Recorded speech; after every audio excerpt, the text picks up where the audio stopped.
الحمدللہ رب العالمین والصلاة والسلام علی سید الانبیاء والمرسلین اما بعد فاعوذ باللہ من الشیطان الرجیم بسم اللہ الرحمن الرحیم۔ الحمدللہ الہادی پروگرام میں تسلسل سے درس قرآن کا سلسلہ جاری و ساری ہے، اور جیسے کہ آپ کو معلوم ہے کہ ہم ایک موضوع کا انتخاب کرنے کے بعد اللہ تبارک و تعالی نے اس موضوع سے متعلق قرآن عظیم میں جو کچھ ارشاد فرمایا اس کا اکثر حصہ آپ کے سامنے بیان کرنے کی کوشش کرتے ہیں، اور مستند تفاسیر کی روشنی میں ذکر کرنے کی سعی ہوتی ہے تاکہ مقصود الہی سمجھنے میں آسانی ہو، ہمارا تعلق قرآن عظیم سے مضبوط تر ہوتا چلا جائے اور فہم قرآن میں اضافہ ہو۔ چنانچہ فی الحال جس موضوع کا ہم نے انتخاب کیا ہوا تھا وہ اولاً تو نبوت، رسالت، انبیاء اور رسل تھے۔ اس پر تفصیلی کلام کرنے کے بعد پھر پرٹیکولر مختلف انبیاء کرام پر ہم نے کلام شروع کیا، جن میں سے سب سے پہلے حضرت موسیٰ علیہ السلام سے متعلقہ آیات کا انتخاب کیا گیا، اور پھر ہم نے اس کے ان آیات کا ترجمہ اور تفصیل کے ساتھ عرض کرنے کی سعادت حاصل کی۔ ابھی یہ سلسلہ چل رہا ہے، انشاءاللہ کچھ دن تک مزید چلے گا، اور پھر اس کے بعد ہم دیگر انبیاء علیہ السلام میں سے کسی مزید نبی کے تذکرے کا انتخاب کر کے آپ کی خدمت میں پیش کریں گے۔ ابھی جن نبی جسے بتایا کہ موسیٰ علیہ السلام کا تذکرہ چل رہا ہے، تو ہم نے شروع سے جس طرح قرآن میں بیان ہوا کہ آپ کے بچپن کے واقعات، پھر فرعون کے پاس آپ کا پہنچنا، پھر اس کا پالنا، پھر آپ کا 30 سال کی عمر میں پہنچنا، اور اس کے بعد پھر ایک قبطی کو ہلاک کرنا، پھر وہاں سے آپ کا تشریف لے جانا شام کی طرف، وہاں شعیب علیہ السلام کی صاحبزادی سے آپ کا نکاح ہونا، پھر واپس مصر کی طرف آنا، اور درمیان میں وادی مقدس طویٰ میں اللہ تبارک و تعالیٰ سے ہم کلامی کا شرف حاصل کرنا، پھر وہاں پر نبوت کا آپ کو دیا جانا اور تبلیغ کا حکم ملنا، ہارون علیہ السلام کو بھی نبوت عطا کیا جانا، پھر فرعون کے دربار میں آ کے تبلیغ کرنا، فرعون کا انکار، مقابلے میں جادوگروں کو لانا، جادوگروں کو ہرانا، پھر ان کا ایمان لانا، اس کے بعد پھر موسیٰ علیہ السلام کا فرعون کو تبلیغ کرنا، اس کا انکار کرنا، اور پھر حضرت موسیٰ علیہ السلام کا اپنی قوم یعنی بنی اسرائیل کو لے کر راتوں رات اللہ کے حکم سے نکل جانا، دریا کراس کرنا، اور فرعون کا اپنے تمام فوج کے ساتھ پیچھے آنا اور غرق ہو جانا، یہ سب تفصیل سے بیان ہوا۔ اس کے بعد اب موسیٰ علیہ السلام کی قوم نے آپ کے ساتھ جو غلط قسم کے معاملات کیے، جو نافرمانیاں کیں، اس کا جتنا تذکرہ قرآن عظیم میں ہے وہ آپ کی خدمت میں عرض کر کے، اور اس سے ہم بھی درس حاصل کر رہے ہیں۔ ابھی جو انشاءاللہ آیت عرض کریں گے سورۃ الاحزاب کی آیت نمبر 69 ہے، 69ویں آیت ہے، اور اس میں اللہ تبارک و تعالیٰ نے موسیٰ علیہ السلام کی قوم کو اور آپ کی ذات پاک کو بنیاد بناتے ہوئے اہل ایمان کو ایک حکم ارشاد فرمایا ہے۔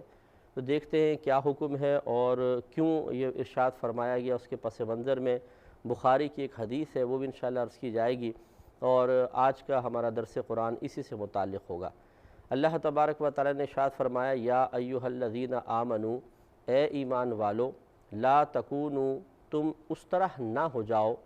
کالذین آذوا موسیٰ،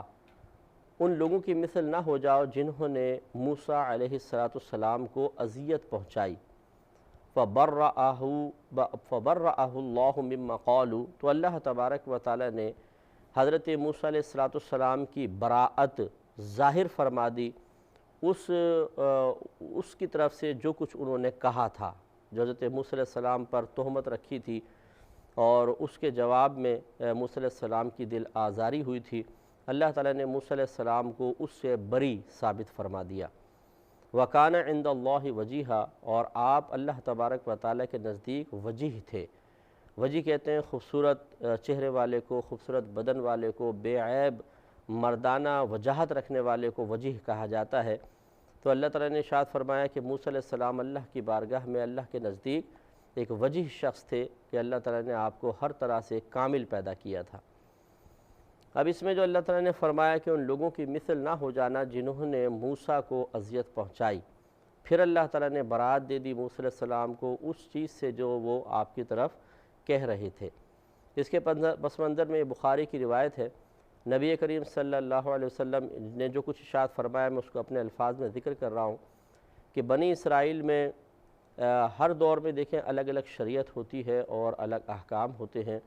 پھر بعض اوقات ایسا ہوتا ہے جب اگلے رسول آتے ہیں تو اللہ تعالیٰ کے حکم سے ہی بعض اوقات تو پچھلی شریعت کی کچھ باتیں بعینی ہی آگے منتقل ہوتی ہیں اور وہی احکام باقی رہتے ہیں، اور بعض اوقات ایسا ہوتا ہے کہ نئے رسول آنے کے بعد پچھلی شریعت کو منسوخ کر دیتے ہیں اور نئی شریعت کو اللہ تعالیٰ کے حکم سے متعارف کرواتے ہیں۔ جیسے ہمارے نبی کریم صلی اللہ علیہ وسلم تشریف لائے تو پچھلی شریعتوں کی بہت ساری باتیں اس امت میں بھی یقیناً باقی رہیں، اس کا انکار نہیں ہے، لیکن نبی کریم صلی اللہ علیہ وسلم نے بہت ساری چیزوں کے احکام بالکل نئے ارشاد فرمائے اور سابقہ احکام کو منسوخ فرما دیا۔ ایسے ہی موسیٰ علیہ السلام کی شریعت میں کچھ اور مسئلہ تھا اور ہماری شریعت میں کچھ اور ہے۔ ہماری شریعت میں ایک مرد دوسرے مرد کے ناف سے لے کر گھٹنوں کے نیچے تک کا حصہ نہیں دیکھ سکتا، اس کو ستر کہتے ہیں، اور یہ لازم ہے کہ ستر کی حفاظت کی جائے، اور ایک دوسرے کے سامنے نہانا یا ستر کھولنا ہماری شریعت میں حرام ہے۔ لیکن بنی اسرائیل میں ایک دوسرے کے سامنے ستر کھولنا حرام نہیں تھا، اور وہ لوگ آپس میں نہایا کرتے تھے، مطلب ساتھ رہ کر نہایا کرتے تھے، ایک حمام میں جیسے چلے گئے تو وہ نہاتے تھے۔ اگرچہ یہ منع نہیں تھا لیکن جو شرافا تھے وہ اس عمل کو کرتے نہیں تھے۔ اسی میں حضرت موسیٰ علیہ السلام بھی تھے، چونکہ آپ اللہ کے نبی تھے اور نبی اس قسم کی باتیں نہیں کیا کرتا۔ جیسے کہ حضرت ابوبکر صدیق رضی اللہ تعالی عنہ تھے کہ آپ غیر نبی تھے، لیکن آپ سے کسی نے سوال کیا کہ جب آپ مسلمان نہیں تھے، زمانہ جاہلیت میں تھے، یعنی باقاعدہ نبی کریم صلی اللہ علیہ وسلم پر ایمان نہیں لائے تھے، اگرچہ دین حنیف پر تھے، دین ابراہیمی پر آپ تھے، تو پوچھا کہ آپ جب زمانہ جاہلیت میں تھے تب آپ نے شراب کیوں نہیں پی؟ اب تو چلیں حکم نازل ہو گیا یا نبی کریم صلی اللہ علیہ وسلم کی آپ کو صحبت ملی، تو پہلے کیوں نہیں آپ نے شراب پی؟ تو آپ نے ارشاد فرمایا اس لیے کہ میں دیکھا کرتا تھا کہ ایک شریف النفس شخص، شریف القوم شخص شراب پیتا ہے اور پھر نالی پر پڑا ہوتا ہے، اور اس طریقے سے یا وہ زبان سے مغلظات نکال رہا ہوتا ہے جس سے اس کے وقار میں فرق پیدا ہوتا ہے، تو میں نے اس لیے شراب نہیں پی کہ تاکہ میرا وقار زائل نہ ہو۔ تو آپ غور فرمائیں کہ بعض چیزیں بعض ادوار میں جائز رہیں اور اس شریعت کی طرف سے ممانعت کا حکم نہیں آیا، لیکن جو شریف القوم ہوتے ہیں، جو بامروت لوگ ہوتے ہیں، وہ اس سے خود بخود بچتے ہیں۔ تو اس سے نتیجہ نکلا کہ ہر چیز جو ہے جو جائز ہو، وہ ضروری نہیں ہے کہ اس کو کرنا بھی کرے بھی انسان، بہت سارے جائز امور بھی مروتاً چھوڑنے پڑ جاتے ہیں۔ اس کی وضاحت اور انشاءاللہ مثالوں کے ذریعے عنقریب عرض کروں گا۔ تو خلاصہ کلام یہ ہے کہ جب موسیٰ علیہ السلام نے منع فرمایا، ان لوگوں نے کئی دفعہ آپ سے کہا بھی آپ ہمارے ساتھ کیوں نہیں نہاتے؟ آپ نے منع فرمایا کہ میں نے نہاتا ہوں۔ تو اب یہ قول جو تھا یہ باعث اذیت تھا کہ انہوں نے کہا کہ موسیٰ علیہ السلام میں ضرور کچھ نہ کچھ جسمانی کمی ہے، کوئی کمزوری ہے جس کی بنا پر موسیٰ علیہ السلام ہمارے ساتھ نہیں نہاتے معاذ اللہ، اور اس سے موسیٰ علیہ السلام کو اذیت اور تکلیف ہوئی، اور یہ انہوں نے اتنا مشہور کی یہ بات کہ لوگوں کے اندر ایک جیسے ہوتا ہے بے وقوف قسم کی ایک افواہ چھوڑتے ہیں، دوسرا بولتا ہے، تیسرا بولتا ہے، تو زبانوں پہ جاری ہو جاتا ہے۔ تو یہ آپ کے متعلق بھی ایسی کہا کہ آپ کو کوئی بیماری ہے، اس وجہ سے آپ جو ہے لوگوں کے سامنے نہاتے نہیں ہیں۔ اور یہ بات یاد رکھیں کہ اللہ تبارک و تعالی ہر نبی کو ہر ایسی بیماری سے محفوظ رکھتا ہے جس سے لوگ کراہت کریں، یعنی گویا کہ اللہ تعالیٰ اپنے ہر نبی کو اس طرح کی وجاہت عطا فرماتا ہے، اس طرح اس کی ساخت بناتا ہے، اس کی عادات اطوار اٹھنا بیٹھنا اس قسم کا کرتا ہے کہ لوگ اس سے نفرت نہ کھائیں۔ اور یہ بھی اللہ تبارک و تعالیٰ کی ایک عظیم حکمت ہے کہ ورنہ اگر ایسا ہوتا کہ اللہ تعالیٰ کسی کو عام قوم میں سے بنا دیتا اور بڑی قومیں وہاں موجود ہوتی، یا بیماری کو ایسی دے دیتا جو قابل نفرت ہوتی، یا وہ اپنے اخلاق کی وجہ سے معاذ اللہ لوگوں کے لیے باعث کراہت بن جاتے، تو لوگوں کے لیے ایک عذر پیدا ہو جاتا اور وہ میدان معاشر میں جا کر کہتے کہ اللہ تعالیٰ تو نے ایک معاذ اللہ ادنا قوم سے ایک شخص کو تو نے حاکم بنایا، اس لیے ہم اطاعت کرنے سے گریزاں رہے، انہیں قابل نفرت بیماری تھی اس لیے کراہت کرتے ہوئے ہم پیچھے رہے، تو ہمارا عذر قبول فرما۔ تو اس لیے اللہ تعالیٰ ہمیشہ انبیاء علیہم السلام کو ان کو نبوت عطا فرماتا ہے، وہ وہابی شے ہے، کوئی کسب سے تو حاصل کر نہیں سکتا، کہ جو اعلیٰ خاندان سے تعلق رکھتے ہیں ان کے عادات و اطوار سب سے بہترین ہوتے ہیں، اخلاق سب سے اچھے ہوتے ہیں، اور وہ جسمانی کسی ایسی بیماری میں مبتلا نہیں ہوتے جو باعث کراہت ہو۔ یہ نہیں ہے کہ بیماری میں مبتلا ہی نہیں ہوتے ہیں، ہمارے نبی کریم صلی اللہ علیہ وسلم کو کئی مرتبہ بخار آپ کی خدمت میں حاضر ہوا اور سعادت حاصل کی، بلکہ حضرت نبی کریم صلی اللہ علیہ وسلم کو عام شخص سے 2 گنا بخار ہوتا تھا، ڈبل، لیکن آپ کو اجر بھی اتنے زیادہ ملتا تھا۔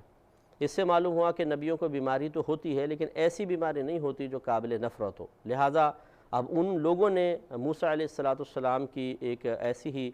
بیماری کا ذکر کر دیا جو باعث کراہت تھی، سمجھ لیں کہ جن کے جسم پر داغ ہیں، یہ ان کا جسم عیب ناک ہے، تبھی تو ہمارے سامنے نہاتے نہیں ہیں۔ اب یہ بات معروف ہونا شروع ہوئی، اور لازم بات ہے کہ ایسی بات سن کر ہو سکتا تھا کہ کوئی شخص موسیٰ علیہ السلام سے غائبانہ طور پہ معاذ اللہ اپنے دل میں ایک کراہت پیدا کرتا،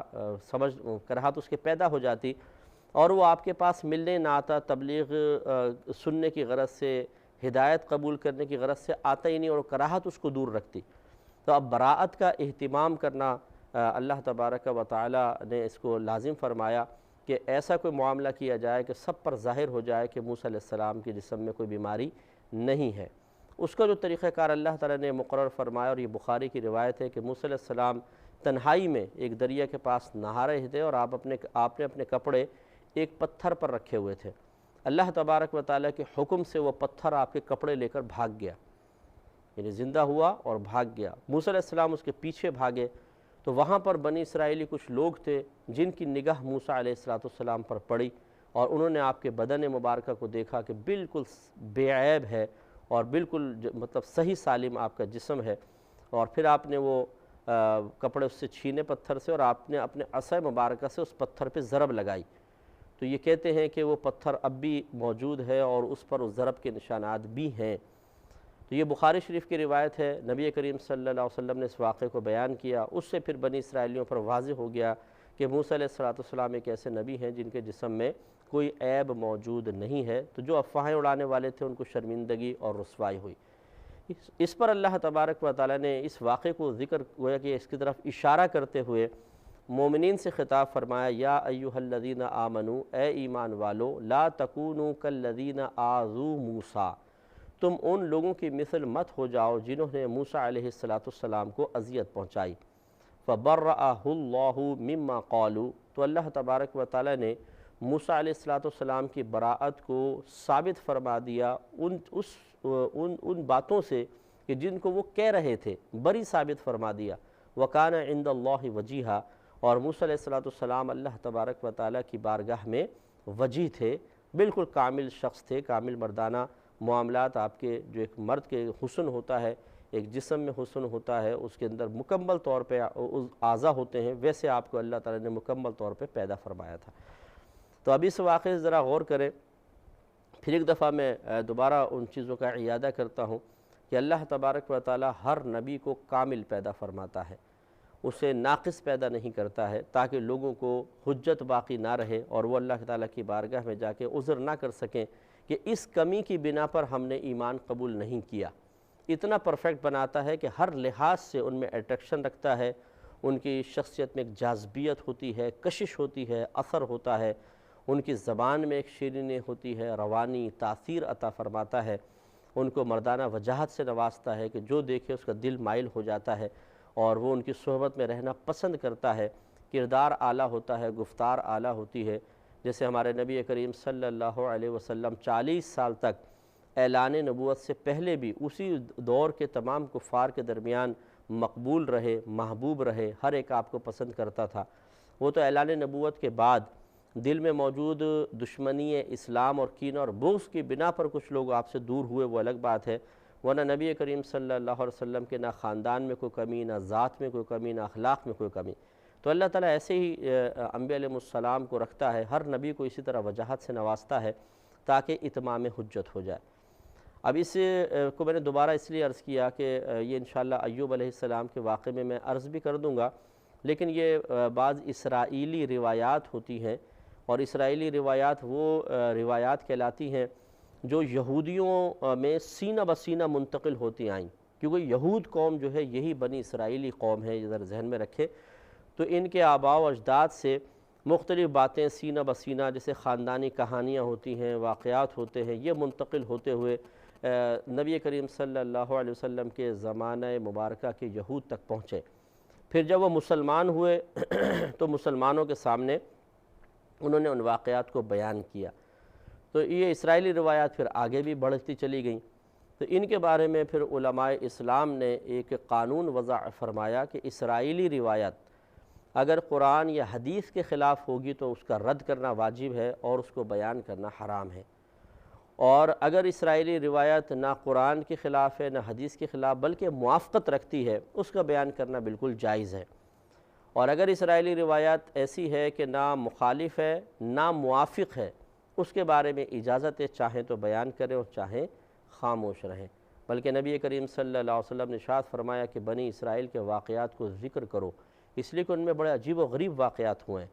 تو اس لیے وہ روایات کہ جن میں کوئی شرعی طور پر قباحت نہ ہو اس کا بیان صحیح ہے، لیکن ایسی کوئی بھی روایت بیان کرنا جس میں ہماری شریعت کے اعتبار سے، ہمارے اسلامی بنیادی عقیدے کے اعتبار سے سقم ہو، کمی ہو، بیماری ہو، نقص ہو، اس کو ذکر نہیں کرنا چاہیے۔ جیسے کہ ایوب علیہ السلام کے بارے میں اکثر لوگ کہتے ہیں کہ جی اللہ تبارک و تعالیٰ نے آپ کو ایسی بیماری دی تھی کہ معاذ اللہ ثم معاذ اللہ آپ کے جسم میں کیڑے پڑ گئے تھے، اور پھر آپ صبر کرتے رہے، پھر ایک کیڑا ایک دفعہ نیچے گر گیا تو آپ نے اس کو اٹھا کے اپنے بدن پہ رکھ لیا۔ یہ ساری اسرائیلی روایات موجود ہیں، اس کا انکار نہیں ہے، لیکن یہ ایسی اسرائیلی روایت ہے جو ہمارے اسلامی عقیدے سے متصادم ہے۔ نبی کریم صلی اللہ علیہ وسلم نے جو کچھ ہمیں انبیاء علیہ السلام کے بارے میں سمجھایا اس کا خلاصہ یا اس کا ایک حصہ یہ کہہ لیں کہ کسی نبی کو ایسی بیماری نہیں ہوگی جو دوسروں کے لیے باعث کراہت ہو، تو یہ کیڑے پڑ جانا معاذ اللہ ثم معاذ اللہ جسم میں تو بہت ہی زیادہ باعث کراہت ہے، تو ایوب علیہ السلام کو ایسی بیماری ہرگز نہیں ہو سکتی ہے۔ یہ جھوٹ ہے جو آپ کی طرف منسوب کیا جاتا ہے، اور میں نے جیسے آپ کو بتایا کہ ہر ایسی اسرائیلی روایت کہ جس میں اسلامی عقیدے کے خلاف کوئی بات موجود ہو اس کا بیان کرنا گناہ ہوتا ہے، تو لہٰذا اس قسم کی روایات کا بیان گناہ ہے۔ ایوب علیہ السلام بیمار ضرور ہوئے تھے اور یہ اللہ تبارک و تعالیٰ کی طرف سے ایک آزمائش تھی، لیکن خدا نخواستہ کیڑے آپ کے بدن میں نہیں پڑے تھے، یہ بالکل غلط ہے۔ ایک مسئلہ تو یہ ہو گیا۔ دوسری بات یہ ہے کہ مروت کی بات چلی تھی کہ جو شریف القوم ہوتے ہیں وہ یہ نہیں دیکھتے کیا جائز ہے، بلکہ وہ یہ بھی دیکھتے ہیں کہ جائز ہونے کے ساتھ ساتھ مروت کے مطابق کیا چیز ہے، اس کے مطابق عمل کرتے ہیں اور خلاف مروت کاموں سے بچتے ہیں۔ جیسے مثال کے طور پہ کوئی ٹھیلا ہے، ریڑھی ہے، اس پہ کوئی کھانے کی چیز بک رہی ہے، اس پر کھڑے ہو کر سر عام کھانا پینا یہ مروت کے خلاف ہے۔ اب ایک عالم دین ہو، وہ ریڑھی پہ کھڑا ہوا گول گپے کھا رہا ہو، آپ خود سوچئے کہ کتنا عجیب و غریب سے نظر آئے گا، کہ لوگ کہیں گے یار دیکھو اتنا بڑا عالم ہے گول گپے کھا رہا ہے کھڑے ہو کر، تو وہ یقینی سی بات ہے اگر عام آدمی کھا رہا ہے تو فیل بھی نہیں ہوگا، ہے یہ جائز، اس کو ناجائز کوئی بھی نہیں کہے گا۔ لیکن ہوتا یہی ہے کہ جو شریف القوم ہوتے ہیں، معظم دینی ہوتے ہیں، جنہیں خصوصی طور پہ شریعت کے متعلق دلیل بنایا جاتا ہے، ان کے لیے اس قسم کے کام کرنا منع ہے۔ روڈ پر ایک کنارے پر ستر ڈھک کر حفاظت کے ساتھ پیشاب کرنا اگرچہ جائز ہے لیکن مروت کے خلاف ہے، کہ روڈ پہ کوئی کھڑے ہو کے پیشاب بیٹھ کے بھی چاہے پیشاب کر رہا ہو، عجیب سا لگتا ہے، بہت برا لگتا ہے۔ اسی لیے یاد رکھیں کہ محدثین جب ایک راوی کے بارے میں چھان پھٹک کرتے ہیں، تجسس کرتے ہیں، جستجو کرتے ہیں، اس کے بارے میں تحقیق کرتے ہیں،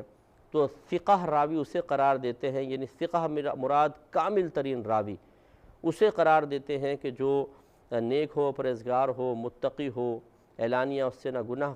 صغیرہ گناہ صادر ہوتا نظر آئے نہ کبیرہ گناہ، اور وہ جھوٹ اس سے منقول نہ ہو۔ اس کے علاوہ ایک کنڈیشن ہی لگاتے ہیں کہ وہ خلاف مروت کام اعلانیہ طور پہ نہ کرتا ہو،